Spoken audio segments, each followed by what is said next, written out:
सियालकोट से हेडमराला रोड पर हादसात मामूल बन गए। सियालकोट इन्फॉर्मेशन से ख्वाजा ईमान की रिपोर्ट के मुताबिक सियालकोट से हेडमराला रोड पर आए दिन ट्रैफिक हादसात मामूल बन गए हैं। गोहतपुर से लेकर हेडमराला तक के रास्ते पर रोजाना की बुनियाद पर डंपर माफिया, ओवरलोड ट्रैक्टर ट्रॉलियां और भारी गाड़ियां इस अंदाज में दौड़ाई जाती हैं जैसे सड़क सिर्फ इन्हीं के लिए बनी हो। इन गाड़ियों की बेहतियात ड्राइविंग और ओवरलोडिंग के बायस कई कीमती जानें ज़ाया हो चुकी हैं, जबकि मुताबिक खानदान अपने प्यारों के बिछड़ने का गम सह रहे हैं। अवामी हलकों का कहना है कि ये रोड एक नहायत मसरूफ शाहराह है जहां रोजाना हजारों अफराद का आना जाना रहता है, लेकिन ट्रैफिक पुलिस की अदम तवज्जुही और डंपर व ट्रैक्टर ट्रॉली माफिया की मनमानियों ने इस सड़क को हादसात की गली बना दिया। रोजाना की बुनियाद पर होने वाली अमवात न सिर्फ मुतासरा खानदानों के लिए अलमिया है बल्कि पूरे इलाके के लिए भी दर्दनाक सूरत हाल है।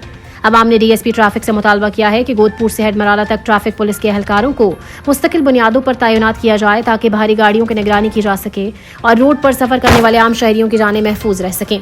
शहरियों का कहना है कि ट्रैफिक कवानीन पर सख्ती से अमल दरामद करवाना वक्त की सबसे बड़ी जरूरत है, वरना हादसात का ये सिलसिला कभी खत्म न होगा।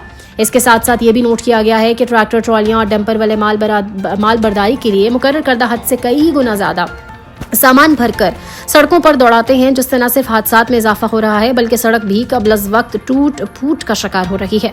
अवाम ने मुतालबा किया है कि ओवरलोडिंग के खिलाफ सख्त कार्रवाई की जाए और भारी जुर्माने आयद किए जाएं ताकि मुस्तकबिल में यह सिलसिला रुके। अहले इलाका ने मजीद कहा कि जो कीमती जानें अब तक इस सड़क पर ज़ाया हो चुकी हैं वो नाकाबिले तलाफी नुकसान है, लेकिन अगर ट्रैफिक पुलिस और इंतजामिया ने बर वक्त एक्शन लिया तो आने वाले मजीद अमवात को रोका जा सकता है। उनका कहना था कि इंसानी जान सबसे कीमती है और इसे नज़रअंदाज करना सबसे बड़ी गफलत।